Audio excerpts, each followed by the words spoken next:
Jane, Dottie, thank you for joining us today. I appreciate you coming here. So it's the 30th anniversary of the Women's Memorial. What comes to mind?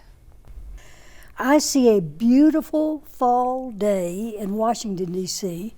on Veterans Day of 1993 when we unveiled the statue that Glenna had made, this huge, beautiful statue of three women, one holding a serviceman.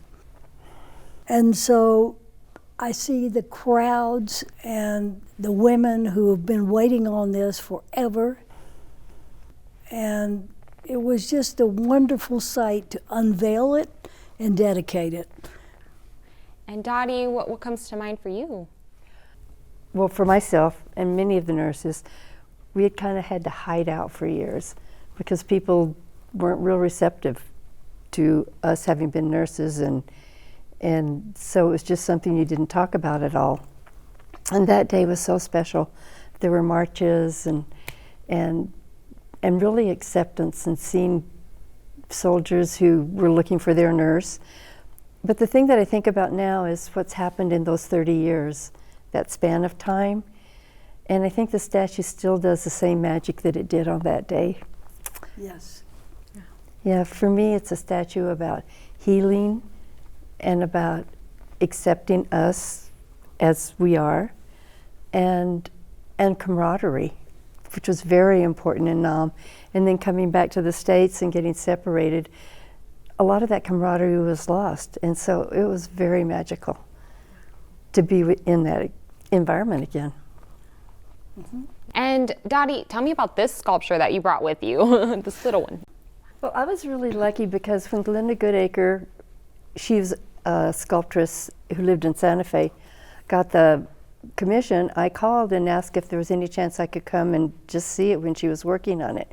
And she's the most gracious woman I have ever met in my whole life. She said, sure, come on Fridays, those are usually a good day. And so I would go frequently on Fridays and just sit there. And we didn't talk an awful lot, but she has the ability to just sense the emotions that were in me. The first time I walked in, I saw the kneeling lady, and I turned around and walked out. I couldn't even talk, and she told her help. I don't think she likes it, but I fell in love with it. That's called the maquette, I believe, and it's what she presented before the committee when that was chosen. And she actually let me work on the sandbags just a little bit on the last few days. And then when I saw her a couple of weeks later, I asked her how long it took to get the sandbags back in shape, and she said, oh, only an hour or two. I'd messed them up. Yeah. Is there an inscription on there? Yeah, there has my name on it, and then she signed it. Sweet. Yeah, it's really special to me. So what does the memorial mean to both of you? Jane, if you want to start. Oh my goodness. To me, what Deli said, healing, hope, and lifting the cloak of invisibility. You know, women have been going to war, going with soldiers for time immemorial, but I guess we've never been recognized. And this is on the mall. Diane was very specific. She's not going to have anything other than on the mall in Washington, D.C., because that's what the women deserve. The women who are over there, because there's no insignia on the uniforms, everybody is included in this statue. And just seeing it,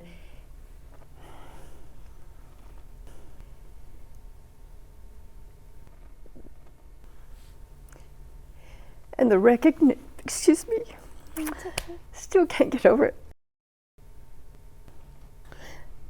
The fact that this country finally accepted us. It's the recognition of what was done over there, and that we were no longer outcast. Mm-hmm. We really were when we came back. Well, everybody was. You know, the soldiers, people didn't want to hear about Vietnam. They just closed us off and thought we were all baby killers. In fact, when we came back as nurses, and I'm sure you too, Dottie. Dottie was Air Force, I was Army. I was in Chulai, about 300 miles northeast of Saigon.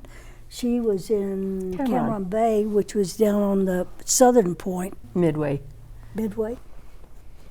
So what it really means to me is the healing that has happened for me.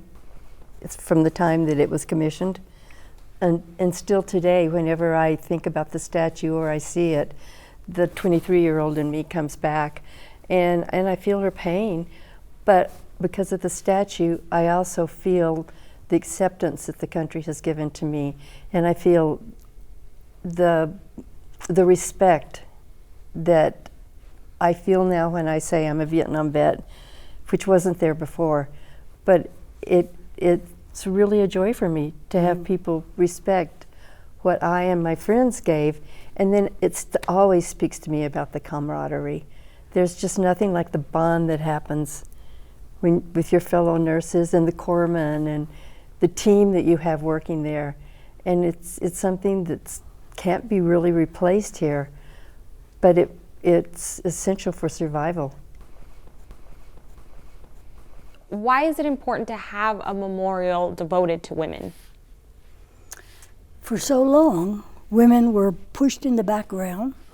What we did in Nam, we didn't have enough docs. So nurses had to do cut downs, they had to do tracheostomies, they had to do a lot of things that the doctors were used to doing. And so that transferred back to the United States, and nurses were able to do more back here. And I think in general it elevated the profession of nursing quite a lot. And I think it's also important because now so many women are going to war, because they've changed the rules and they can fill a lot of different roles. And there's an acknowledgement that women do serve. I think society in general didn't want to think about sending women off to war. Okay for men, but not the women. So, yeah, and that has changed significantly. But as a group, there is none more dedicated to saving the soldier's life. And the hardest thing to do was to lose a soldier. Many of us came back, and I know I felt guilty all the time because of that one that I couldn't save, which was totally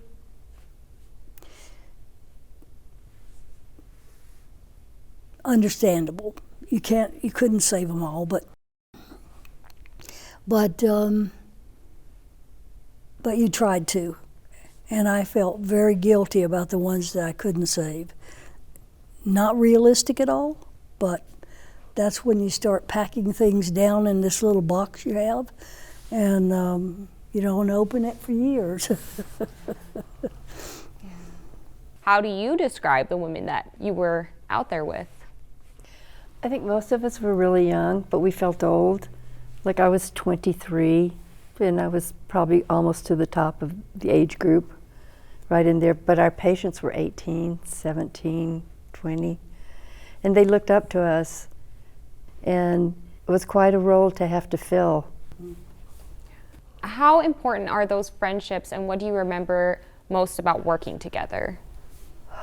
I wouldn't have survived without them. Yeah, very true.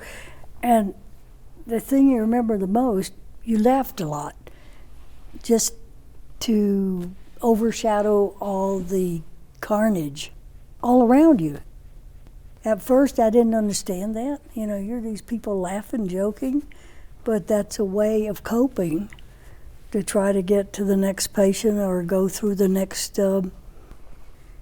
emergency room flood of patients. It's just, there's no way to describe a group of 10 or 12 men coming off a helicopter with legs gone, arms gone, half the face gone.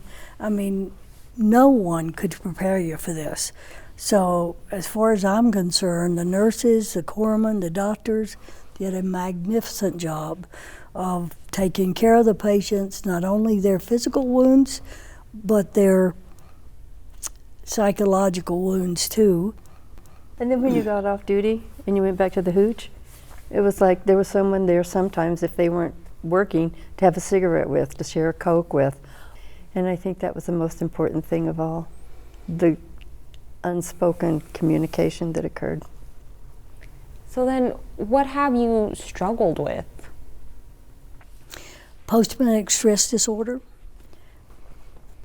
We didn't even know what it was before it was upon us. I remember I was in Korea as a chief nurse, and this is when men, they were just recognizing it in the men, and the chief of the corps said, well, you know, nurses don't have that, they're not in combat. I don't know where she was in Vietnam, but we weren't pulling triggers. We were giving injections and IVs. That was our rifle. The incredible, Daddy, you take it. Okay, I think for myself it's been depression.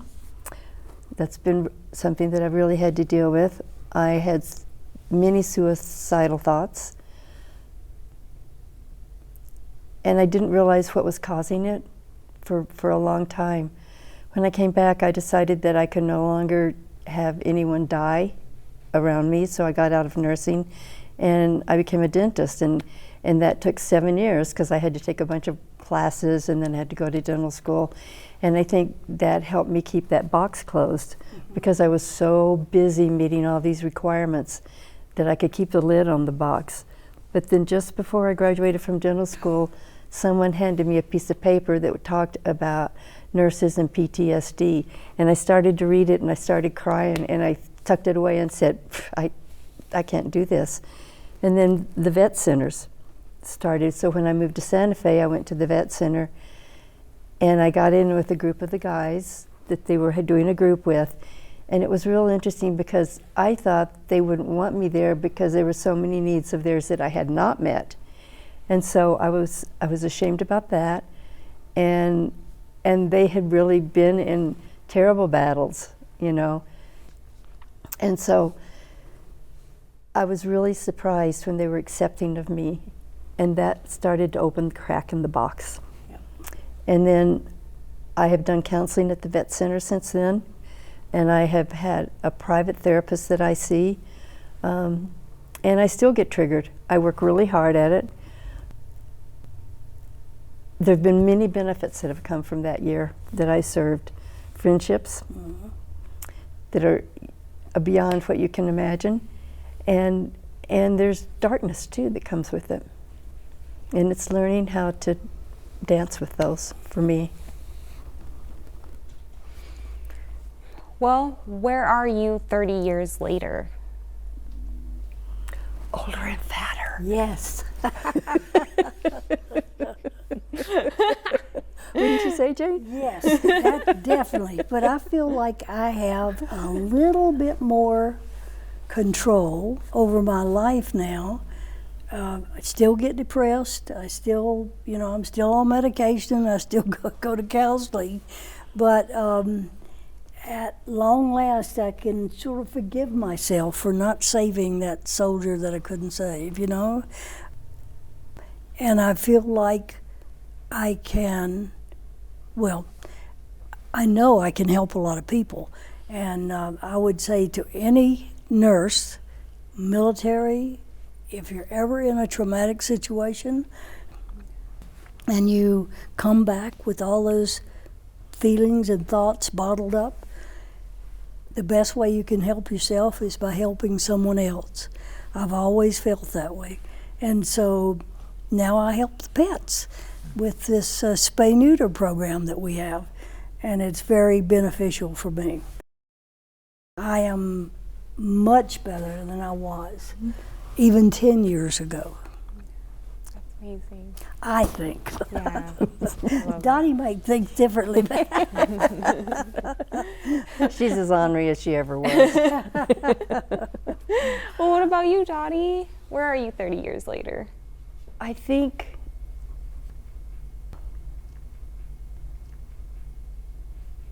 that there's many ways to deal with the darkness, and And there are very successful ways to deal with the darkness.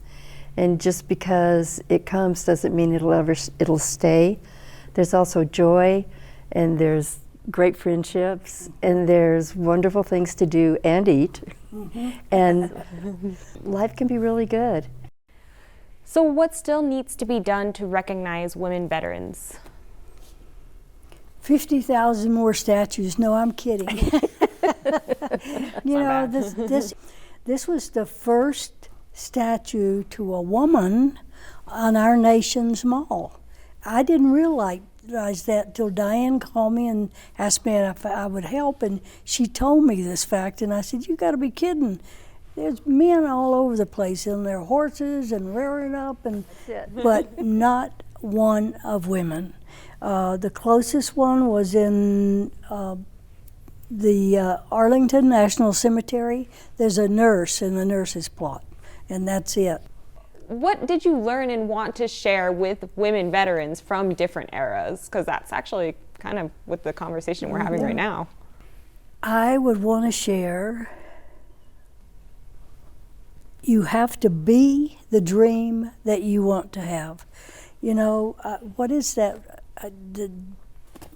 Be the change Gandhi. you want to see? Yeah, See? be the change, Yeah. Be the change you want to see. And I would say, pinpoint that dream for yourself and do it. What about you, Dottie? What would you want to share? Find people and keep talking, because there is a connection there. You're not alone. You're just really not alone. And you're not the only one who's had the struggle. Camaraderie, right? Camaraderie. That's it. Jane and Dottie, thank you for being here. I really appreciate you coming and sharing this story with us. Thanks. Thank you. Yeah.